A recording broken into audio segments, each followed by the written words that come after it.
Aku akan merebeja sama kamu tentang kesakitan hidup dengan emosi yang mengental tentang cinta dan gua yang mengalaminya.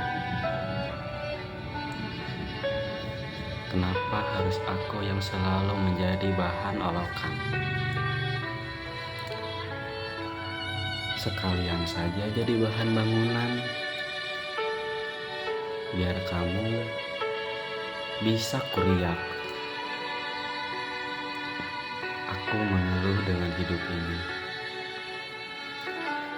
Aku selalu dicurigai. Aku bertamu ke rumah orang, dibangsatkeun. Aku ngetrekan awewe di jalan, dicopetkeun. Aku ka Indomaret, dituturkeun kasir. Marukana orang rek mau. Nya,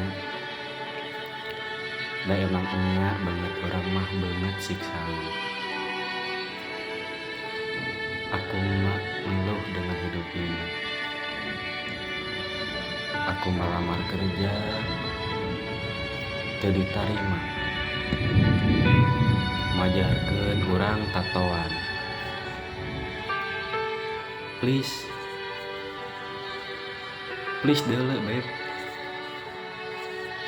Ini mah bukan tato. Ini mah balas bogo. Hayang usaha sorangan. Teu boga duit. Usaha naon?